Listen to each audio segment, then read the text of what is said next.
Oh my God! Look at this! Wow! Welcome.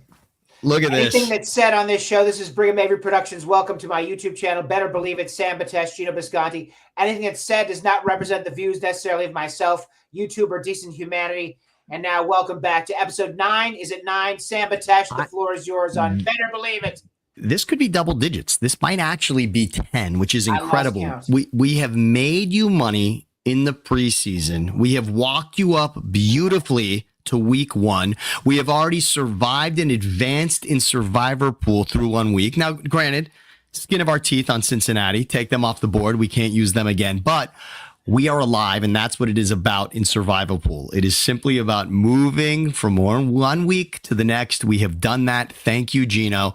And that's what we do here. All you have to do when you watch Better Believe It is take out $100 and ask yourself, would I rather set this $100 on fire, or I could listen to Geno and turn this into hundreds of dollars? I mean, that's really how simple it is. That's that would be more. That would be more.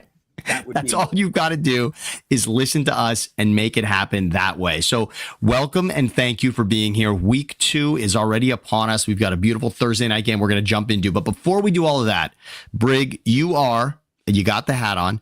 You are the Bears fan. The most recent football game that we have seen was Monday Night Football, where the Bears were planning a Super Bowl parade after one offensive drive. I was enjoying the text chain between the two of you when it was 7-0 Bears in that game. Brig, I know people in Chicago were Ben Johnson was coach of the year. The Bears were going to win the North. I mean, it was all looking beautiful. Someone tells me they play 4 quarters in these things, but wow, just the floor is yours, Brig, on what happened with the Bears Monday night. They play 4 quarters. They also play 17 weeks, Sammy, so keep that in mind. But honest to God, after that, what I cannot believe in the loss to the Vikings is that they were planning a parade. They were planning to make them patron saints, but in actuality and factuality, I don't know why they changed their offensive scheming. You said it was lack of confidence. I think lack of capability on Caleb Williams' part. But for some reason, what was happening was working, and then they changed it. And it seemed as though collectively the play calling and the execution just became awful. And it seems as though this goes on year after year, regime after regime, coach after coach, quarterback after quarterback. So it seems to look like right now a curse. However, there's 16 more games to go. We shall see what happens. But yes, I have no explanation for the change in game planning after scoring a touchdown in the first drive, for them letting up on defense and just playing with no heart. And some of the calls that were made look just like Eberflus, look just like Matt Nagy, but really a lot like Stevie Wonder. Geno, what were you going to say? But unbelievable. I will tell you what happened. Is it cursed? Yes, please. No, I will tell you what happened. If you watch Geno's picks, I said that it's too soon to knight this guy, the Wonderkind, because, look, a lot of times people, and I'm not saying this is true, and I hope I'm wrong. A lot of times.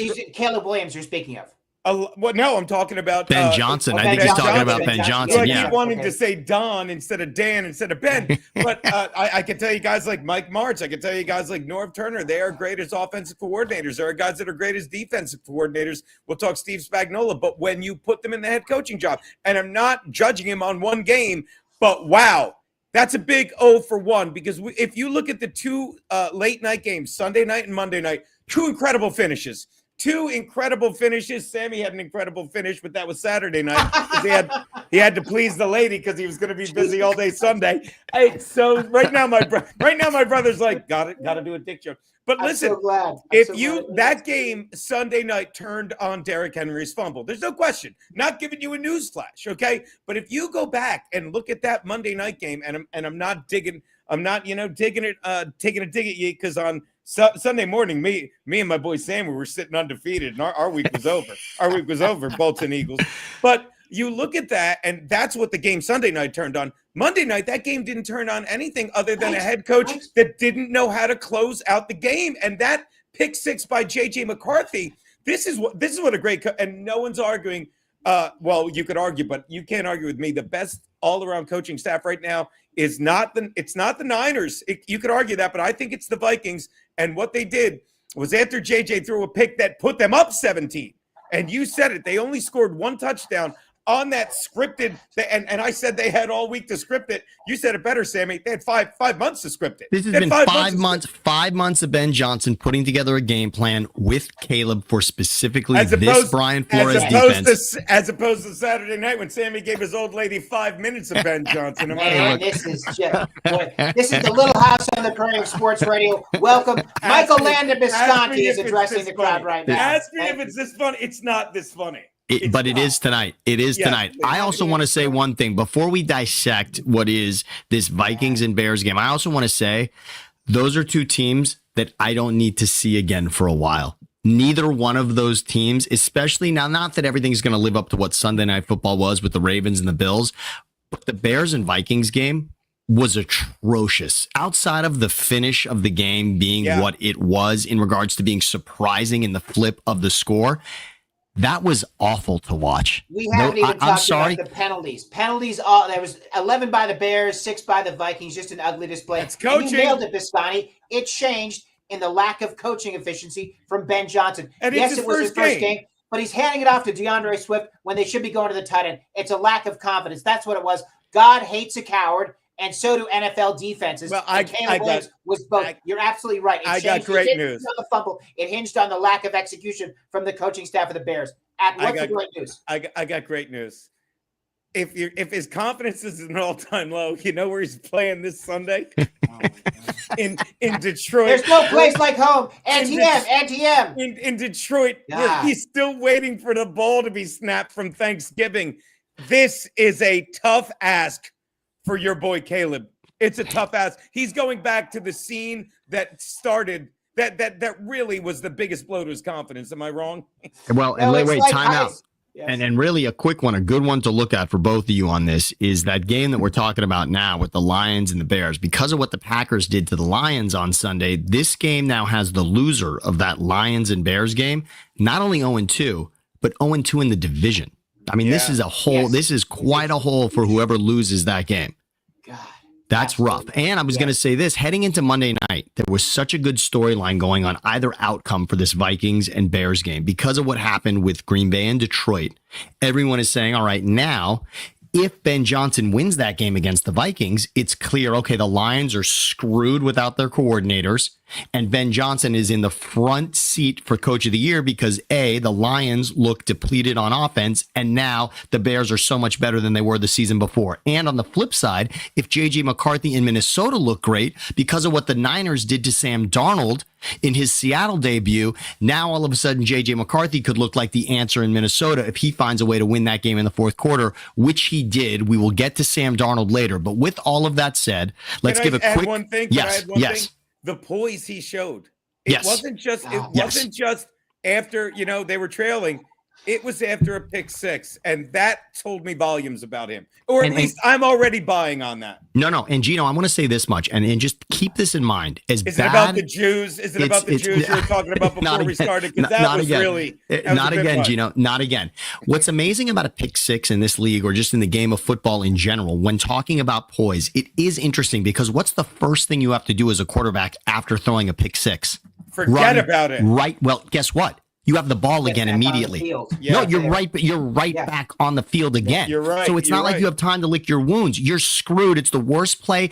It's the worst play of your career, and you're back on the field immediately to try to prove it wrong, and he did it. And as a rookie, I got to say, as a kid who played a preseason game and then was handed the reins to a team that won 14 games the season before, that was a hell of a moment and a check and a kick in the nuts to say, all right, kid, what are you going to do now? And he did it. I just want to say one thing. That's exactly what he did at Michigan as well. He went in and beat Bama in that last game. This kid is a winner, a proven winner. I didn't see it. I was wrong. I interrupted you, Geno and Sam. No, you're good. Please. You're good. Like what you said. He's a fucking winner, though. This kid is a winner. I didn't see it. He fucking wins. I was just going to reiterate, and this has always been the problem, or this is the difference between a great quarterback and just a quarterback that played in an easy division. You look at a long line of USC quarterbacks like Caleb, although Caleb didn't have it as easy as Sam Leinart, who would just sit there. Matt Leinart, but yes, I do. He and I, we're both good-looking men, but yes, Matt Leinart, yes. He would just sit there and wait, but you get these guys that just got a lot of reps, and like Drew Brees at Purdue, our boy friggin' Phillip Rivers, autograph football at NC State. Roethlisberger at Miami of Ohio. These are guys that just got in the reps and learned how to have a short memory. And that was what you saw. Literally, the difference between a kid who played in the Big Ten and learned how to make mistakes and another kid who just played at USC and had everything handed to him. That might be a bit of an overstatement, but you know what I mean? And that gives you a little more confidence in JJ going forward. Hope I'm wrong for your sake. Well, and we're going to see something interesting. Speaking about what JJ did in college, just a little sprinkle as we do here, as we look ahead to Sunday Night Football. Remember, this is JJ against Penix Part 2. That was the national championship game where JJ obviously came out on top, and Penix had a very good game, could have won that game against Tampa week 1. And now you've got Penix versus JJ Sunday Night Football. But when we're talking about primetime night games, we're going to have to look at a couple things. Number one, let's look back quickly at last Thursday night where the Eagles won that game. We don't have to talk about the spitting other than the fact that I think Dak Prescott should be suspended the next time the Eagles play the Cowboys. I'm out on a limb big time on this, but I think he does deserve, when we look at the totality of that tape now, Dak Prescott did spit in the direction of the Eagles, and there will be something else said about that. But I don't even want to go any deeper into that game unless either one of you, I really want to give Geno. Sammy, I think he steps out for one. I think if that's because now that he does that, yes, I've seen that. He'll sit out for one series if there's any repercussions, but not for a game. It's too sexy and too much money lost for the NFL. What do you think, Geno? And when Dak Prescott's healthy, we'd rather him on the field because he's not healthy all the time. So we don't want to have to take him off when he is healthy. That's probably a good idea, and I'm okay with that. But Jalen Carter got his punishment. I think we're done with that. I'd rather give the floor to Geno here for a game that I said I couldn't believe the league took away the Chargers' home game against the Chiefs, because I thought that was going to be their path to having any chance in this division was going to be to split with the Chiefs. And I thought it was tough that they had a neutral game and a Kansas City game instead of a home game and a Kansas City game. And the Chargers turned it into a win in Brazil. Geno, there was every moment of that game looking like it was slipping away from the Chargers. And yet in the end, what a win on Friday. The Chiefs could be 0-2. We'll get to that. But your Charger, that I want to give it that wasn't just a week 1 game. That's the biggest game on the schedule for the Chargers every season, and they just got it. It is a watershed game, or a watershed moment, because they finally went out and this is, I was texting you during the game. I don't know if I texted both of you or just Sammy. I couldn't find anything. This is a team that finally realized we are better than them. They kept playing up, even in the first half. I said, they're a better team. They never were trailing, and yet they would go on the field. I had a coach, my brother remember him, Sam Tropiano, baseball coach in high school, and he's like, you guys go out there hoping to win. You don't realize you can win. And that end of that first half, I was losing my mind because they chargered it. They did everything they were supposed to do. A little over a minute left, second down, and they run it down to a minute, and they're out of timeouts on KC sideline. And then there's a delay of game to stop the clock with a minute left. And I see the flag, and they're conferencing because I'm like, well, obviously they called the time, and they didn't. So the Chargers have 2 timeouts, and the next play, 2nd and 10, 2nd and 15, stupid lateral, stop the clock. Third play, and I love your thoughts on this. I was talking to a buddy of mine, rookie Omari in Hampton. I love him. Runs out of bounds, and I don't care that he's a rookie. That is not a rookie mistake, okay? But either way, it gives them enough time. And we talked about this. Chargers are up 13-3. They've dominated the whole first half. And you said it perfectly, Sammy. It's a fire drill field goal, and they get it, and they're still down 13-6. They've been getting their asses handed to them. They haven't sniffed the end zone, and they go into the locker room like they're about to win the Super Bowl, like they just clinched the AFC division again. And what do? They go out, Chargers 3 and out. I'm like, and Chiefs score a touchdown. Butker misses the extra point. Next thing you know, Chargers take it back. Tart slaps Kelsey. I don't endorse violence. I don't. But Tart had a hell of a game. I want to say this much. There was a lot made. Up. That was a good slap, too. It was a clean slap. He got it right. There was a lot made on the broadcast about the open hand on that. And I understand there is a difference there between punching with a closed fist and a slap. And that's, look, I'm glad that was explained to us. And it was a good job of explaining the difference there. But Tart went out and with that same hand made 2 significant plays. Tell that to Ray Rice's one.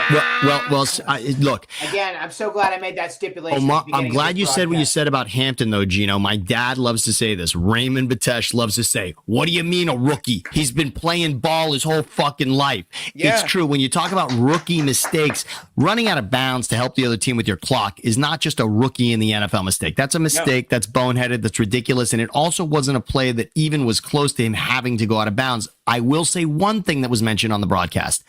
Don't run a play where he's even on that side of the field, that close to the sideline. When he ran out of bounds, I can't say the one thing to mention on this broadcast that I said, but I thought it was a great moment when they go to the sideline and you see Marshawn Lynch sitting there talking to him. Is there any reason not? If you can tell me one reason not to love Marshawn Lynch, I don't know what you're talking about. Dude. I don't know what you're talking about.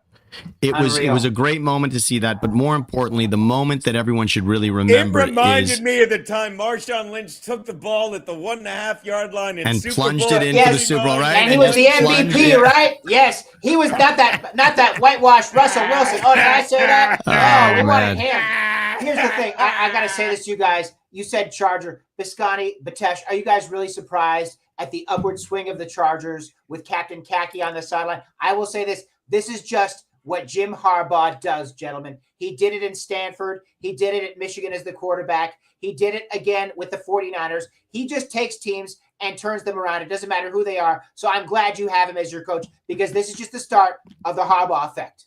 You're right, Brig. And I really thought KC was going to be a kryptonite to that. And last year, the Chargers didn't get over that hump, and it just felt, again, the Butker 59-yard fire drill field goal felt like exactly what Geno said, the moment that it was going to unravel.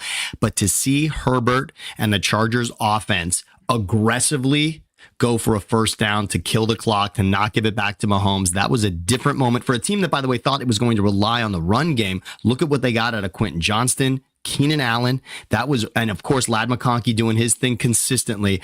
That was special to see. And I want to move forward now to week 2 because that's what we're here to, is give people picks. I'm going to add yes, one go more for it, thing. Geno. Go for it. Do not be fooled by Squintin Johnson, because let me tell you something that gives me, it brings me so much joy that we got Slayer. That's Keenan's nickname, Slayer, back. And when you look at Slayer, and you look at Lad on the left side, running the sharpest routes in the world, those touchdowns by Quentin Johnson were uncontested. They were the easiest things in the world. He has never made a contested catch, and you can believe, you take him in your fantasy leagues, you believe it's different. He will hurt you, Charger fans. He is dangerous, okay? Both of those catches were easy. The touchdown catch by Keenan Allen, 7 of his 8 catches, first downs and a touchdown. That's a player. That's a leader. And Quentin Johnson has no heart. And I know I'm shitting on the guy with his 2 touchdowns and all his yards, but he literally is the stupid little brother. Yay! Did you ever see the cheeseburger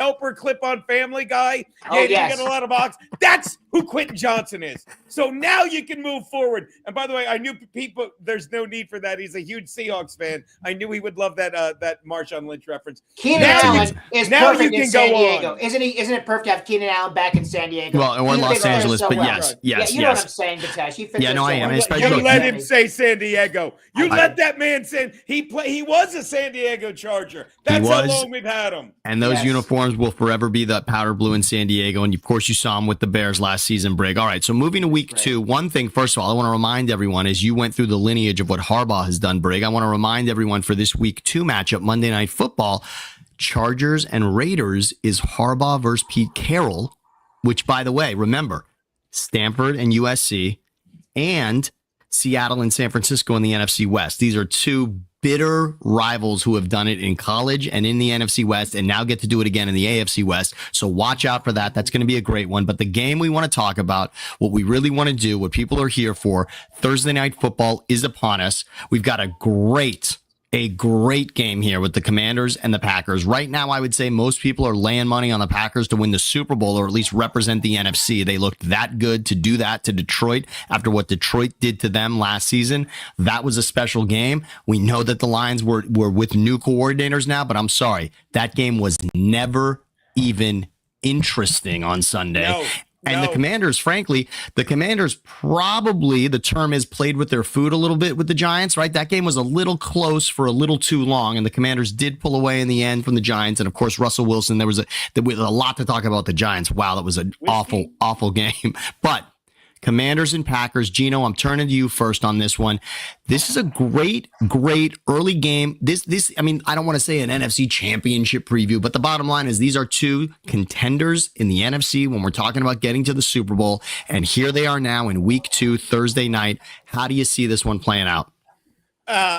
One of my favorite jokes ever. To quote Madison Ivy in my favorite porno, Treasure Island, that's a big hook, Captain. And I'm going to tell you, the Commanders, I love what they've done on offense. Deebo Samuel did it's one thing to get a guy, but to know what they're expecting him to do and for him to go out and do it. You know what I mean? And that running back, who, I'll be honest, I didn't get to see a lot of this game, with the 3 names that was Krosky Merritt. They call him Bill. Geno, they call him Bill. The last name is Krosky Merritt. And there's been a lot of excitement about him. And then when the season came out, he was further down on the depth chart, but they went with him when it mattered. Yeah. I love him. Obviously, you got, like, McLaurin didn't even do anything in that game, and they looked great. I love everyone on that offense. I love, but the Packers, and the one thing that scares me is this is a short week, and anything can happen on a short week. I love Jordan Love. I love how he picks a receiver. Like, Romeo Dobbs is like his go-to guy. I guarantee it'll be Jordan Reed next week. Jesus Christ. Josh Jacobs didn't even really get going yet. So this is going to be a great game, and that hook scares me. I'm probably going to lean into the Commanders on this one. Okay. So you're liking the Commanders. You like the Commanders with the points in this one. If that line goes down to 3, well, I'd probably stay on the Commanders. You know, but this, I'm telling you, man, and that Commanders defense, it's not great, but it ain't too bad, man. I just want to add too. I think the Packers left a lot on the field in this past week with Micah Parsons, with him having his first game against the Lions, with all of that. It's not like they're young and they're not going to be wasted and exhausted. But I just think Washington comes. I like Washington. I couldn't agree more, because I just feel they're primed to win this game. A little bit more experience, a little bit more veteran is what I wanted to add. Thank you. That's fine. And look, this is an interesting game for a lot of reasons, and this is a chance for Washington to come out and prove something, that they really belong with the big boys. And so many people are expecting this sophomore slump from Washington and Jayden Daniels. We haven't seen it so far, but that very well could happen. Also, I want to remind everybody this: Washington last season on Thursday Night Football, not pretty, and the season before, they had 2 games on Thursday Night Football, which they lost last season, and then back even to 2023, they didn't look great on Thursday Night Football. So that's not necessarily their game. Thursday Night Football is not really where they make their bones. They've been incredibly impressive, and we remember what they did to Detroit. Obviously, they lost the NFC Championship. They beat the Giants, so we don't really know what we have out of them. But, Geno, you like Washington with that 3.5, basically a close game at Lambeau, short week. You're absolutely right. Anything is possible. Maybe I'm biased, because I really do enjoy watching both of these teams. And maybe in my soul, I want it to be a close game. You know what I mean? There was so much good football this past Sunday, but that is where my brain is telling me. You know, these are 2 really good quarterbacks. Like, these are quarterbacks that are so, I love saying this, they're easy to root for. They're good kids. Yeah. They really are. The words are young and evenly matched is what these 2 franchises are. They're young and they're evenly matched. So we don't know what we're going to see out of them, but I feel as though it's going to be a close game, because I feel they're evenly matched. I mean, you're absolutely right. And Geno, now that we're really drinking, Geno, we're really drinking. All right. So what we've got, so we're taking points with Washington on the road, and that brings us to, it's the Super Bowl rematch. Look, I don't know how I feel about this game. Geno, I'm so glad I'm going to you first on this, because I generally abstain from Eagles games because I'm so emotionally invested. It's not even worth me trying to also make or lose money on it. But we're looking at a hell of a game here when we're looking at the Eagles and the Chiefs in Kansas City.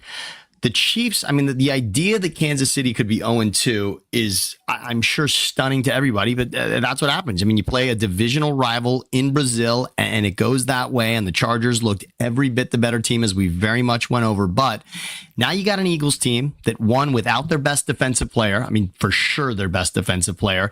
It was not, again, I mean, the Eagles did not cover last week. They didn't smash the Cowboys. The Cowboys were impressive without Micah Parsons in many ways. It wasn't a Saquon game. It was just a very efficient, it was a tremendous Jalen Hurts game, and they did win 24-20 over the Cowboys. But in Kansas City is going to be another story. And you know the Chiefs certainly remember what happened in the Super Bowl.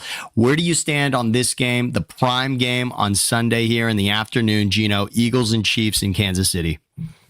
Well, I will say this with the loss this past Friday, the Chiefs have not won a game since Travis Kelce and Taylor Swift got engaged. Wow. I'll tell you that much. And let's take it back to the last time these two teams played. They didn't win that one either, but at least Taylor Swift has one more ring than any of the Chiefs in the past 6 months. And considering that let's do one more dumb joke. And considering that Travis Kelce, they have an open relationship because he's taking out other people, namely one of his exes, Xavier McDaniels. Xavier Worthy. Yeah, he's worthy of getting his name right. Yeah. James Worthy's cousin, right? Yes. Yeah.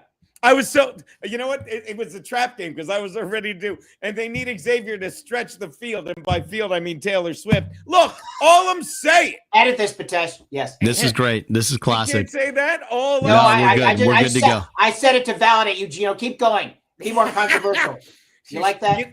Right now, it looks like me and Sammy are interviewing the next offensive coordinator for the Bears with that headset. But I'm going to tell you right now, the Chiefs are who we thought they were. The Eagles beat the crap out of them, okay? Then the Chargers treated them. Finally, the Chargers are like, hey, these guys really aren't that good. And that first down by Pat Mahomes with his pinky toe like this, when everyone's like, oh, come on. Stop it. I take my money because I'm going to say the Eagles are going to win this. If you told me the line was Eagles -6 on the road, I'd be like, of course. And feel free to call me an idiot. But the Birds get Jalen Carter back with something to prove. The Birds they're literally looking at game tape from the Super Bowl to study Mahomes, and it's an easy study because Lord knows he was owned. He had white guys running back touchdowns on him. Come on. It's a great thought. And remember this, Geno. I mean, we look at this and see only 1 point. And we remember what the spread was in the Super Bowl. But of course, nobody saw that coming in the Super Bowl except my dad, who, by the way, pushed the line to Eagles -7.5, which was unreal. He got a great number on that. But nobody saw that coming. And now I guess it would not be as shocking to see it a second time. I will remind everyone the Eagles won that game. A.J. Brown had 1 target and 1 catch. I mean, you're not going to see a lot of games with A.J. Brown with that little production as he had against Dallas, and they won that game. And it really, and in the end, after the lightning storm, it really wasn't much of a challenge, frankly. I mean, it was an ugly game after that, but this in Kansas City will be different. However, I don't know that the Chiefs proved much against the Chargers to say that their offensive line is in a better place because Mahomes was running around in that game, and it still looked like there's something out of sync with the Chiefs. I'd love to see it on Sunday. I wouldn't be stunned if they got it right, but I guess at this point, I wouldn't be stunned if they also got smashed. So another good one there. All right, Geno says, take the Eagles, lay the point, and don't even worry about it. All right. Now I got to draw a line in the center. Yes. I totally agree with, I love you most of the time, Geno, but not right now. I don't love you this morning because honest to God, I will tell you something. The Kansas City Chiefs are 1 loss away from being a lion in fucking winter. And they don't want that. There's a lot of pride in that locker room. That goddamn, what's that mascot the Chiefs have? That big rat that jumps up and down. That's going to be firing. The guy that was robbing banks and got arrested? Yes, I will tell you something. They're going to bring it on Sunday. They will win a close game, but they might lose 4 games in a row because this team, as you said, they're running out of gas. The other shoe is falling because the easy way that they won those fluke games last year, including the double doink. So specifically, I think they have a chance to win this game, but probably lose the next 4 because this is a pride game for Mahomes and the band. But I think they're wrong too. I think they lay it on the line. They lay it on the line this weekend. You don't think it's a pride game sitting on a Super Bowl blowout for 5 months and you're traveling to Brazil? You're traveling to Brazil. It's a different story in front. It's a different story at home. They're at home. They're not at home. Now they're at home. It's a different story at Arrowhead where you got. I think your headset's too tight. Maybe it is. I could be wrong, but I don't think so. You know? I'll say this much. I am glad that with 3 voices on Better Believe It, I'm glad that one of us at least would stand up and say that the dynastic Chiefs will win on Sunday. I think that's a fair thing for us to have. I think they're going to put it as a sprinkle on the line. That's what as they're a going to do. sprinkle, We'll I think see. it's okay to have that. But now let's move to something else that was Good. stunning. By the way, this could have been, I mean, it's not the game. It was the game of the day. It wasn't the game of the night because of what the Bills and Ravens gave us. But who thought that Justin Fields and Aaron Rodgers would be the game that it was? Justin Fields, Brig, I'm sure that hurt a little bit to see Justin Fields looking every bit of what he should have or maybe could have been for the Bears because he was that good as the Jets starting quarterback on I just Sunday. want to say his decision-making ability, throwing the long ball and the short pass to keep the drives going, unbelievable. He was a changed man in that game. He did enough to win the game for the Jets in that goddamn Gotham Green. But we shall see how so I can't believe it. I feel as though he's efficient and did enough to win. But that could be well. One Look, game this look. Rodgers at the end of the day had the 4 touchdown passes, got the win. I certainly think the Steelers defense is going to be answering a lot of questions this week. And now that brings us to another game that all of a sudden we're going to say is interesting because Rodgers as the Steelers quarterback. I'm sorry, this is interesting. You can't be better than 1-0 right now. That fake at the end. He faked out the entire Jets defense for that 4th touchdown. That is what he can do. That's the experience. So I totally agree. He's back, and it looks like he's got some gas left in the tank, motherfucker. I love it. So now, Geno, let's look at this. So is there anything we want to look at? The Seahawks and the Steelers at 1-0. The Steelers with Rodgers look every bit of efficient as they possibly could. The DK Metcalf looks real with him. Jaylen Warren looked great at moments in that game as well. The Steelers offense came to play. I can't say the same for their defense with what Justin Fields did to them, but now we've got the Seahawks coming off the tough loss to the Niners with Darnold looking to get back on track. Seahawks and Steelers, where do you want to go in this game? Okay, first of all, I'm going to say this about that Steelers-Jets game. If you told me to pick the 2 teams in the NFL that had the I don't even want to say the laziest, but for lack of a better word, slowest off season, took the most time to react to anything, it was these 2 teams, okay? All the Jets knew was, oh, we don't want Aaron Rodgers back. And Aaron Rodgers didn't even want to know if he wanted to play football. So they go get Justin Fields, and they're like, I guess he's our starter. And I believe I was listening to a very good podcast that said the Jets probably have the crappiest quarterback room in the league. And I agreed with those morons. And then you watch a game that you think is a shootout, and it's just actually preseason week 3 because the NFL. So I'm not impressed with anything from that game yet. Interesting. That was a fun game to watch. Not impressed. The Seahawks just looked like garbage. Okay. The running game didn't work. I'm not sold on Sam Darnold. If you want me to take something in this game, give me the under. Give me the under. Wow. Okay. So you're taking the under. You're saying the under on Darnold. You don't believe in Darnold. Now, I'll say this about Darnold. Darnold looked very good. Jackson Smith and Jigba. That certainly looked like a connection that is going to be real all season long. All season long. That will be something to watch. But Darnold in this game, a Steelers defense that I mentioned many times was not impressive against the Jets whatsoever. But Darnold, you're going under, not even hitting the Mendoza, under 200 yards passing for Darnold in this game. Now, Geno, is that more because of what you like out of the Seahawks running game, or are you just doubting Darnold for the rest of the season? Darnold has to show me something, okay? And this is another guy, much like your boy, Jesus Christ, I'm so bad with names, and I didn't even take stat and speed. Much like Caleb, this is a guy who's really, his confidence has got to be like, think about it. Won 14 games, okay? Loses. Just gets humiliated in his first playoff game. Winds up going to Seattle. All right, well, let's see what we can do in there. And he really couldn't do anything against a very, no disrespect, a very weak-looking Niners team. Like, the defense let them down at the end, but you needed to be up by more points than that. And he could do it. But again, it's week 1 of the NFL, which is week 3 of the preseason in my book. And I'm just not sold on this guy. I'm not. All right. I like it. All right. So we're going for the. I will say, Sammy, I like what you had to say about the Steelers defense. It gave up a lot to Justin Fields, who was not a proven winner or a proven champion. But I will say this, 2 words, 1 name, Jalen Ramsey. That play at the end to knock the ball loose. That guy. So when you see that play, Bisconte, he knocked the ball out to secure the victory for the Steelers. They have guys that can make plays, including the Watt boy. You know what I'm saying? No, and you know what? So honest to God, they have playmakers, even though they didn't quite come up like the 2000 Ravens last Sunday. No, but Brig, I like what you said about Jalen Ramsey. The other thing is when you go back and look at a play like that, so often there's a flag thrown. This day and age, when you hit a receiver and the ball pops out, more often than not, I'm not saying that the flag is thrown incorrectly. I'm saying that it's so hard to separate a receiver from the ball without hitting him somewhere that is illegal, hitting him high in the head, yeah. leaving your feet. But Ramsey That was perfectly clean hit as a the arm. baby's bottom. No, it was Awesome. so clean. It was so clean, Brig. It was really a lot of elbow that he got there, but that's the way to break up a pass. And Ramsey, every bit worth the trade so far for 1 week. So I love that. And Darnold's going to have a lot to prove here. So Geno, you're going under on Darnold in that game. And now I think we should take a little bit of a round of applause for what we did, our survivor pool. Now let's explain to everybody. I hope most of you know what we're talking about. Can we take credit for that?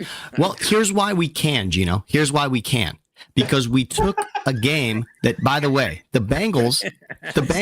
Tell me you're about to lie without telling me you're a special ed teacher. Here's what we can, Geno. Here's what we can. You're going to edit this part out. Who's Sam. a good boy? That's Who's right. a good boy? Who's counting Geno. cards at Caesars? Who's counting cards? Geno, you took Cincinnati, and I looked at you like you were crazy. I said, well, Cincinnati, not only did they love starting slow, they lost 2 years ago to the Browns in week 1. They blew everybody's survivor pool out of the water last week 1 in 2024 season week 1. They lost the game where they were hosting the Patriots when the Patriots weren't even starting Drake May at that point. This was a bad team in September consistently, and yet they found a way where they were awful in the second half to hold on and beat the Browns. And by the way, they made a great play at the end of the game too. I mean, I'm sorry, the Bengals made a great play on defense, which has not been their calling card over the last season and a half. So you got to give credit. Cincinnati survives us into week 2 of survivor pools. So for those of us that are in ridiculous survivor pools, let's take a look at the entire slate and let's put Geno on the line. Take Cincinnati out of there. You can't take Cincinnati, who's hosting the Jags. This is probably a better week to take Cincinnati, honestly, but take them off the board. We can't take Cincy again because we've already done that. Where is our survivor pool pick for week 2 on the entire slate? Who is not going to lose on Thursday, Sunday, or Monday? Dude, I'm telling you, I got it. And again, I said this. I was driving back, laughing, listening. I was driving back from the Catskills, where I belong, listening to that game on the radio. And when that guy, what's his name, Schmidt, who doesn't have, who's so bad, he doesn't have a single vowel in his name. What was I going to say? When he missed it, I couldn't believe he missed it because I'm so bad at picking survivor pools, and yet I got through. So take this with a grain of salt, but I love the card. If I'm doing a survivor pool, I got the Cards over the Panthers at 405 in friggin' Arizona in the desert. That's a great one to look at. And by the way, I have certain rules that I like to live by in a survivor pool, and here they are. What you'd like to do in a survivor pool, you should always feel a little more confident if you can get a home team in a non-divisional matchup. That's generally a good way to go. Now, we blew that out of the water week 1. We took Cincinnati on the road. So we took a divisional road team, and it almost bit us in the ass. But again, the kicker who couldn't afford a vowel missed 2 kicks, and we survive, and that's why it's called survivor pool. So here we are. And now, there you go, Geno. There's a good pick because you got a home team in Arizona in a non-divisional matchup against a team that, by the way, talk about lightning storms and just a disaster. The fact that the worst game on the slate for week 1 had to last longer than any other game for the entire week 1. What a pain in the ass that was. But the Jags and Panthers, that was it. The Panthers, look, without question, the Dolphins were the worst looking team week 1. But you could argue that the Panthers are right behind them. The Panthers were awful in that game against Jacksonville. They had every chance to stick around in that game. Trevor Lawrence was not impressive in that game at all, but Bryce Young was worse. And that's it. That was just not a pretty game to watch on any side of the ball. Carolina is looking inept to start again. It almost looked like they might even be thinking about Andy Dalton already all over again, which is what happened last season. But Brig, is there another game, and just in case, let's say you used Arizona last week because they did play the Saints. So maybe Arizona is not an option for you in your survival pick. Brig, anyone else on the board you'd like? I got to say 2 things, Sam. The first thing is, as much as I was touted and praised for talking about college football and how they opened the season in the NFL with these sexy matchups, who the hell picked Jacksonville and Carolina to start the season? The expansion bowl of 1996. Those are 2 expansion teams celebrating their 30 years in the NFL. God damn, that is so unsexy. I have to say that. The second thing I have to say is I'm breaking your rule, Betesh, because I'm picking 2 teams in the division.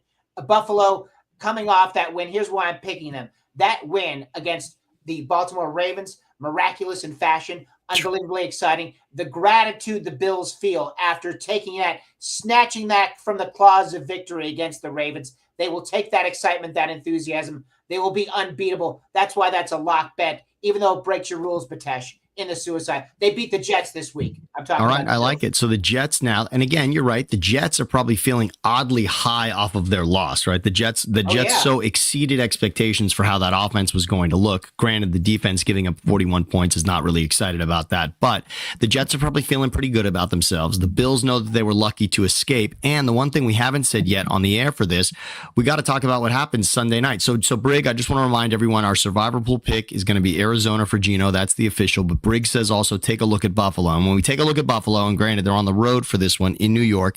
Again, my rules are out the window here. Don't worry about it. But speaking of what Buffalo did at home last week against Baltimore, can we discuss what the hell happened in that game? Down 40-25. Brig, why don't you set it up? But the Bills Mafia, and show them your shirt here, Geno. I want to go full here. Now, Geno, there you go. The Mafia. The Mafia, by the way.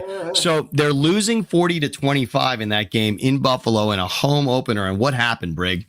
People started to leave, which is insanely crazy for Western New York, seeing as how they sat through the miracle of 1993 with Frank Reich coming back against the then Houston Oilers. They sat through all those championship games, all the success that Josh Allen. So it's like as sexy and as much as they love Josh Allen, and boy, do they love Josh Allen. He's the number one hoe in Buffalo. They gave up on him, and boy, oh boy, were they wrong. And I'll tell you what, that fumble by Henry, that made it happen. But I will tell you, it was all about the quarterback, Josh Allen, and that just the belief he has in that offense and them coming back. They can do it against the Ravens, too. They have the Ravens. They got that number. We don't know about the Chiefs yet, but the Ravens, they got them down. They got them. Yeah, because that was a game, much like we said for the Bears and Ben Johnson and Caleb Williams, knowing for 5 months they were going to see Brian Flores and that Minnesota defense, and they looked great for 3 minutes, and then that was it because you had the 5 months to prepare for that.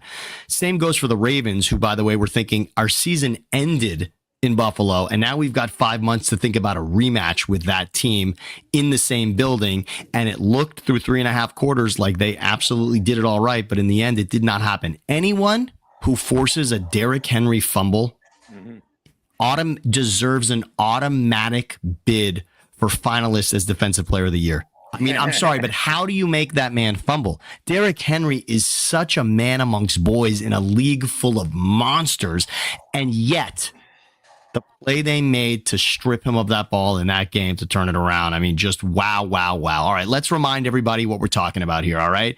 Take your $100 and ask your wife, honey, should we set this on fire or we're going to put it on Geno? Let's put it on Geno. All right, here's what you're going to do. Thursday Night Football, Commanders and Packers. You're taking Washington in the points, all right? You start with 3.5 points. You're feeling good when the game starts. Let's hope you're feeling like that by the end of the game. Super Bowl rematch on Sunday, Eagles and Chiefs. Geno loves. He loves. What am I missing? What am I missing? Not only does he love the Eagles, if you're really feeling crazy, take a sprinkle and push the number to 2.5, I would say, because in an NFL game, Geno, the difference between 1 and 2.5 is not much. Once you get into 3.5, obviously that makes a difference. But if you're talking about 1, that means you like the Eagles to win this game. The likelihood that it's coming down to a point, we saw Sunday Night Football, it comes down to a point sometimes, but it's rare.